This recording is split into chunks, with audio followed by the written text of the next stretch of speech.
Well, thanks for coming, everybody. It's always an exciting time of the year. It's almost preview to college baseball because we're the ones who we know when that start of the season is. It's not atypical to the baseball as far as Major League Baseball. We get going before spring training and pitchers and catchers even go. So we've been at it for a while, and it's exciting, especially with a new program and change in coaching staff and a lot of personnel in our clubhouse to get going and play against some different programs and watch our guys compete. But everything's been great. Enthusiasm. Couldn't be more excited about our guys and their approach and their attention to detail, and guys that really care about seeing how good they can get at a sport they love, and to be around that every day is awesome. And you get caught up in the process, and these are the lectures I give my guys every day. We get caught up in the process and don't be result-oriented, and I'm the only one who's in a result-oriented line of business, and that's the way we go about our business. So our guys have been meticulous with their preparation, and enthusiasm level's great, and these are a group of guys you want to go into competition with. And the weather has cooperated, and that's a built-in excuse around here in the baseball program and at Kansas State that we won't cave into, believe me, ever. We're going to go outside. It's going to be our edge. It's where we're going to feel comfortable playing and preparing, and no one will talk about that. But we really lucked out the last 3 days and took advantage of that. But our guys are right where I thought they'd be, and it's something that you really look forward to going out. And then when the games count, you see what kind of competitive people you have in your dugout and your clubhouse, and I think it bodes well for what I've seen and how I've evaluated these guys thus far. So. I just want to ask about Will Brennan. I know he pitched a few times last year. Do you see him getting any starts or pitching more this year? What kind of role do you see him stepping into this year? Yeah, Will will have a major role in our program from a pitching standpoint. To me, I've coached against Will. I've coached Will now, and he's one of the most talented players in the country, and we need to maximize all his abilities here, and we will do that.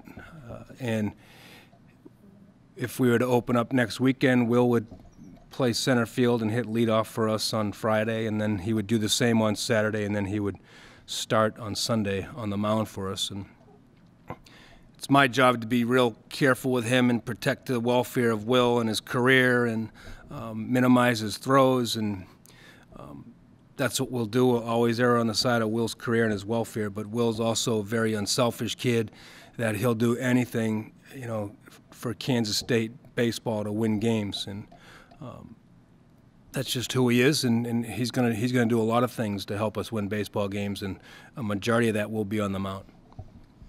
When you first got the job, you mentioned how well you already knew the roster in terms of having recruited some of them and having coached against some of them. How different is it now that you've actually got to know them so much better, being their head coach? I think we inherited 26 players when I got the job, and I knew a lot of them, and I did my background on a lot of them, and a lot of it's numbers, and then you watch on video and scouting reports, and you really never know who they are until you get into the substance of your practice and watch these guys compete and scrimmage and watch them prepare and go about their business on a daily basis, weight room, who they are socially, academically, so those are the things I evaluated, and I think it all goes into who you are on the baseball field, what you do socially, how you approach the weight room and your preparation, and so I locked in on that and couldn't be happier. Our guys they're pretty well rounded. That switch is on. They're motivated, and then it's our job to get them on the baseball field to make jumps as baseball players, show them our structure, our expectation levels, make sure it's on the same page as theirs. And a lot of these guys haven't been told they're good baseball players in a long time, and I've done that because they are, And again, they want to see results. I want to see results, and their preparations point on. Like I said, they care about it, and their skill set's good enough. So they just got to learn how to win a little bit too. So I've been I've been more than happy with the guys that I've inherited as far as people and approach, and they love the game, and certainly guys I enjoy being around on a daily basis. Coach, piggybacking off that, the three juniors that we're about to speak to, what have they done and meant in this first-year transition and helping new and old connect? You know, I try not to put too much on those guys. It seems like Cam and Casey and Will they're like the trio spokespeople for the program, and you know there's enough going on being a student athlete these days, and so I try not to put too much on those guys. I mean, look, we just talked about Will being a two-way guy for us, and then I don't want those guys to be the bridge that gaps the transition of coaching staffs. I just want those guys to be student athletes and college baseball players and love everything that entails, and I just enjoy being around them. You know, I would much rather coach them than coach against them, and I've done that. And it's been much better on this side. You know, these guys, they're really productive, good players, but they want to listen and they want to learn at a high level, which that usually doesn't go hand in hand when you're the face or the faces of a program. You know, those guys kind of, it's just rare and unique that they still want to get better, and their ability to listen and their want and need to get better is as good as their talent. So that's what they've brought to us. And when your best players are your best workers and do the right things socially and understand the academic component, then it helps me try to change a culture. Casey obviously got a chance to handle a lot of the load on the mound last year. What do you see as the potential that he has this year for you guys? You know, Casey's a guy that we have to get on the mound because he's pitched a lot. I mean, he gave me fits in the opposite dugout as a freshman, and I said, wow, that kid's going to be really good. And you know, to be good in this league, everyone's talented to play in this league, number one, but the guys that have that database and the experience and the innings, you know, those guys are really good, and that's where he's at now. He's got a lot of experience in this league, and there's no substitute for that. And we're going to throw a lot at him and throw a lot on his shoulders. They're big enough to handle a lot, you know. So he's just a guy he loves to compete, and he'll be good for our younger guys that we're going to expand their roles to see how to go about your business, and especially in the Big 12, and how to prepare. You know, but Casey, he's going to be right in the thick of things for us this year, and yeah, we're going to need him, that's for sure. I wanted to ask about just since at least last time I got to speak with you. You know, you've got your whole coaching staff here. What has the transition been like for them? How do you feel like the group dynamic that you guys have right now going into your first year here at K-State's at? Yeah, I think the transition has been as smooth as you possibly can make it, especially when you come to a community like this. I mean, it's idyllic college community, and it's open arms. And when you have people coming from all over the country like we have, you know, from the West Coast, you know, a complete transplant with the Taylors and our pitching game, and you know, Austin Waite's coming from pro ball, and you know, Ryan Conley, our director of operations, you know, coming from Virginia Tech, and we came from all over, but there's a couple things in common that we all have. It's the value systems are through the roof. They're great people, always going to err on the side of the welfare of the student athlete. That's first and foremost. How are we going to improve these kids' lives? And then we're going to figure out how to win baseball games.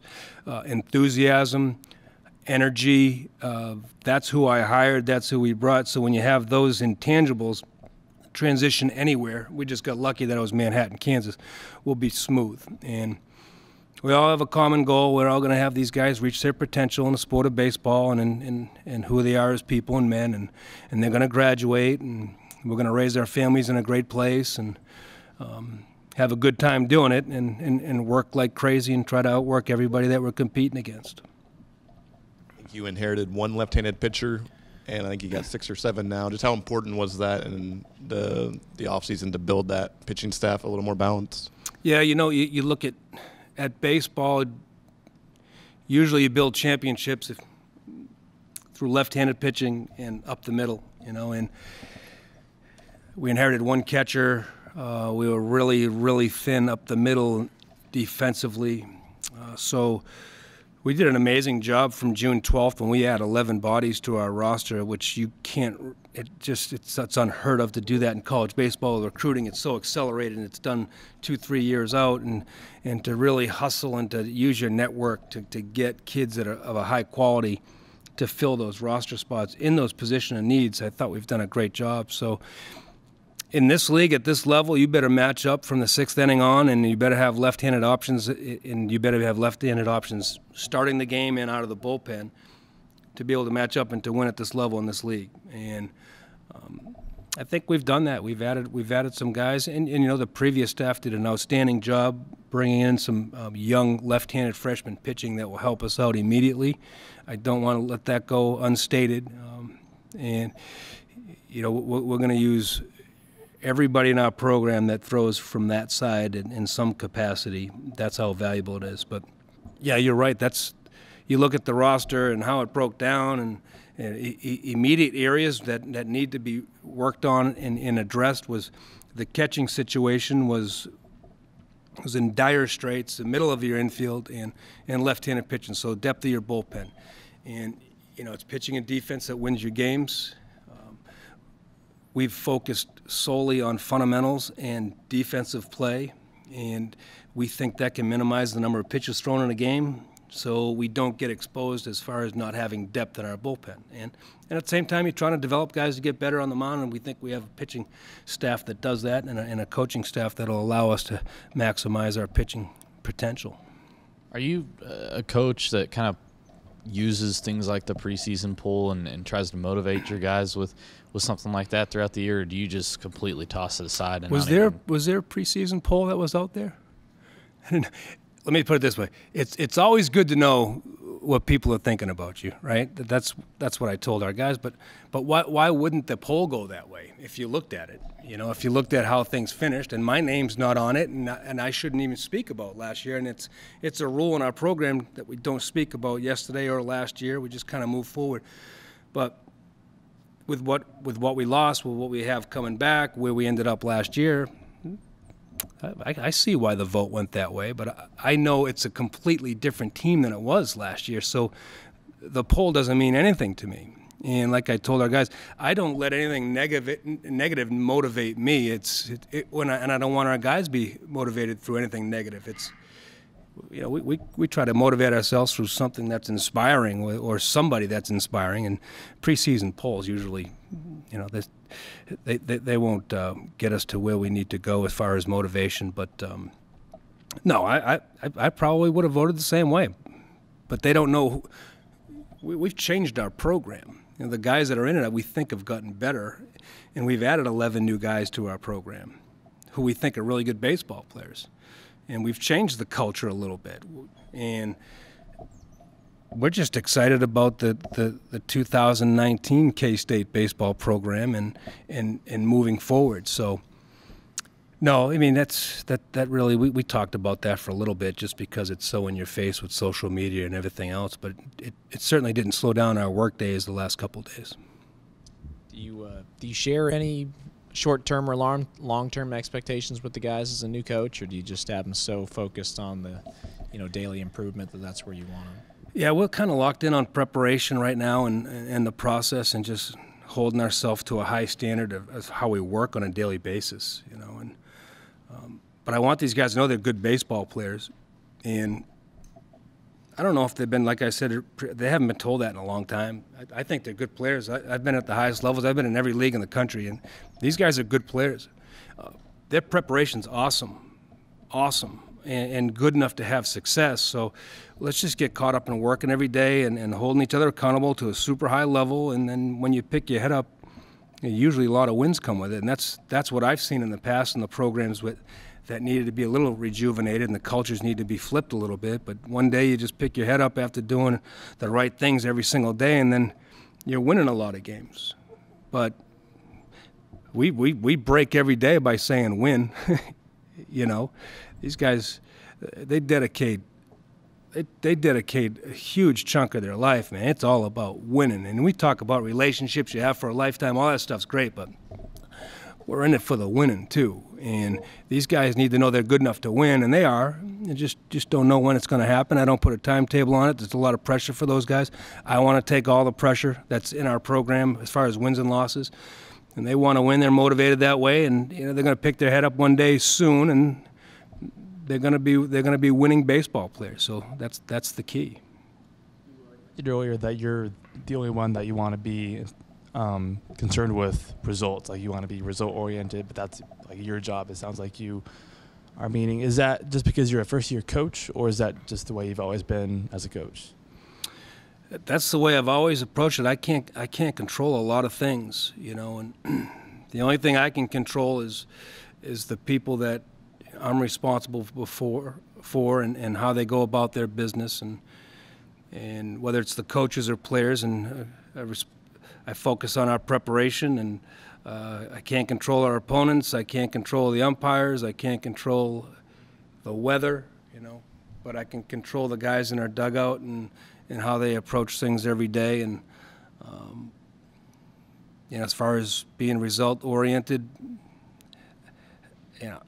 I'm result-oriented. I promise you that, But for me, my goal is to get these guys to get out of their comfort zone every single day at a different tempo that they're used to. And selfishly, that gives me the results that I want. It usually turns into winning baseball. So I know we got the right kids. I do. I don't know if 1 through 35 we're talented enough just quite yet. I don't know. I want to see them compete when the lights go on. But I know I got the right people. I mean, these guys raised over $26,000 for childhood cancer awareness in a 2-week span. When you're 18, 19, 20 years old, it's so difficult to think beyond 2 inches in front of your face. And I had a group of guys that did that, and that tells you who we have in our dugout as people. And then when you want to turn a culture around, you got the right people going. It facilitates things a little easier for you when you have the right people, and we do. Cam played outfield as a freshman, moved to the short last year. I guess, what's the plan in terms of using him this year?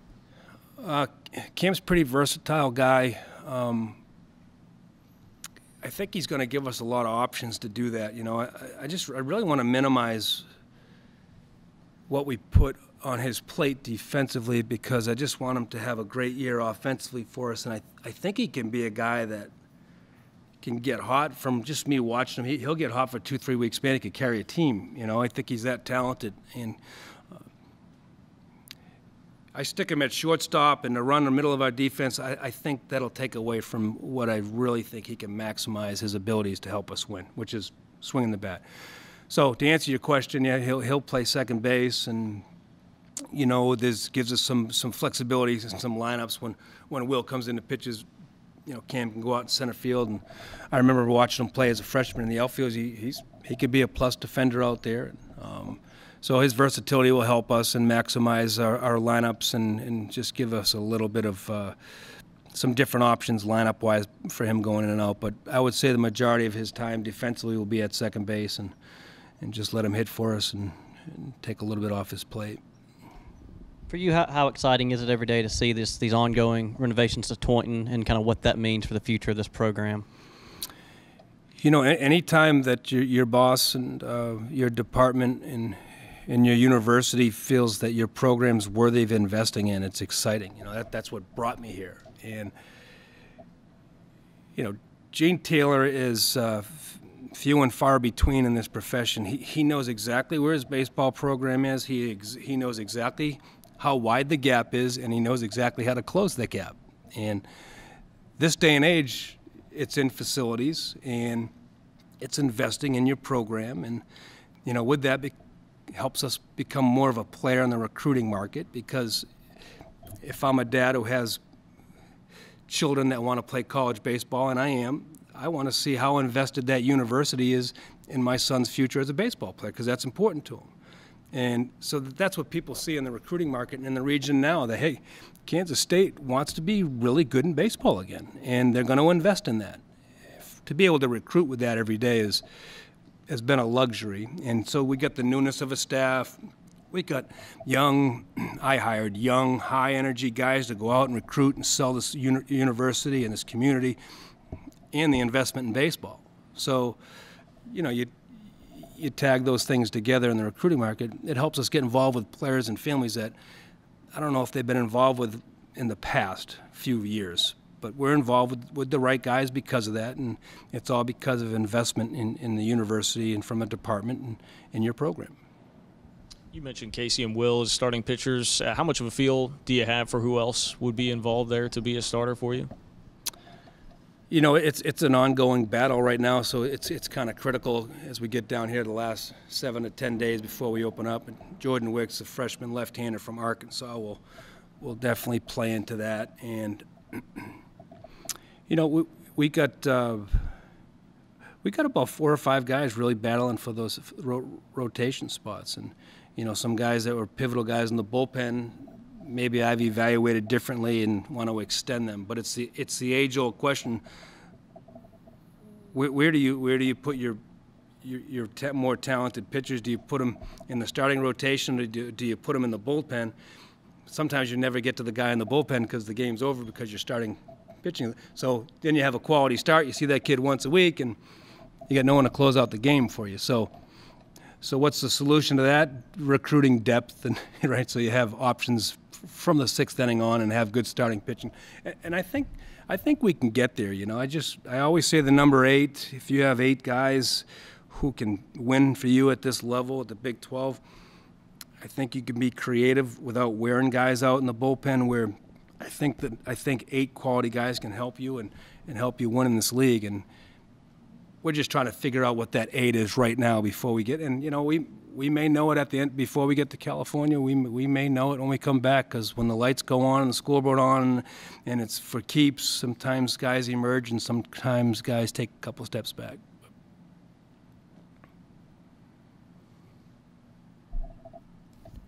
I know when you walked in here, you kind of joked about lobbing you a softball question about the Patriots, but I wanted to know, you know, Bruce Weber will be coming here soon as well, and he's mentioned, you know, Bill Snyder's approach, helping him as a coach, and he's referenced Tom Brady and Patrick Mahomes, things like that. Are there anything from the Patriots? I mean, even though it's a different sport, is that something you've ever used as an example to your team about mental focus or preparation or anything like that? I'm just asking mainly because, I mean, they just won last night. It's a very relevant, newsy kind of thing. And it's a tough region of the country to be pumping up the Patriots right now.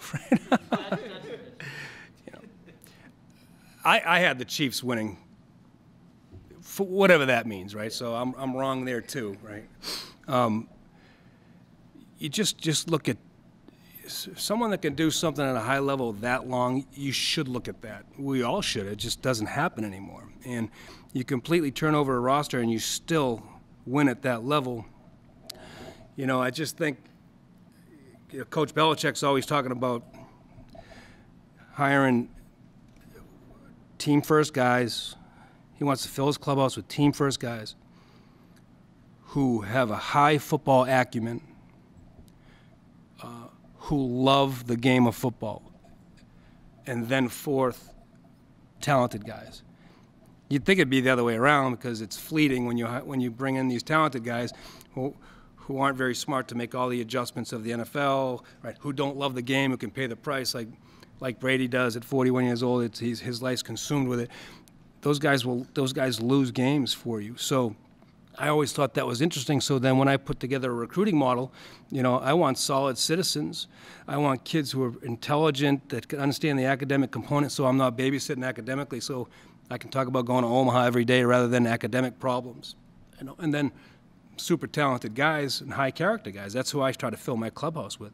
But that's how they've done it for years. You know, it helps to have a great quarterback and a super smart coach and coaching staff, but you know, there's a lot of other people involved in that, and he has not wavered from that. Where, for as long as he's done it, that clubhouse is so powerful, it doesn't matter what personality he brings in, that clubhouse is changing that personality. You know, some of the strongest personalities.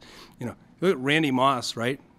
Obviously, he walks into New England's clubhouse, and he flourishes as one of the greatest receivers in the game again, and then he turns that into this career where he's a broadcaster and everyone loves him. It wasn't the case before New England, but that's how powerful that organization is.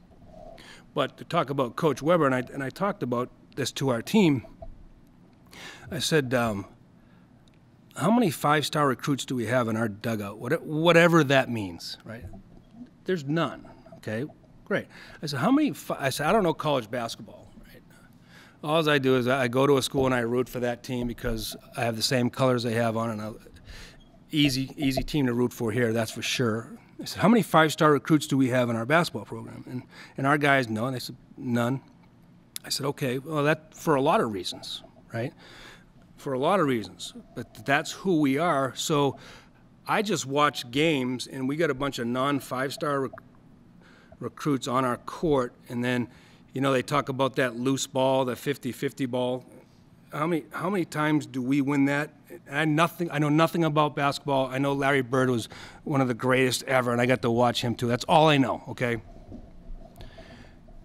Every time there's a loose ball in a Kansas State basketball game, it's not a 50-50 ball, it's a 100% ball. Kansas State's getting that loose ball. It's unbelievable. So then you look up, and they're at the top of the Big 12 in standings. It's an approach. It's a way they go about their business. And, you know, what's the least glamorous thing to do in basketball? I also know this. Play defense. Right? Those guys, there's no one who plays better defense than us and gets loose balls, right? So it's attitude, it's urgency, and next thing you know, you're at the top of the Big 12. So that's who we have to be. We have to come to the field with urgency. We have to play defense like crazy, and we have to run to first base as hard as anyone in the Big 12 approach.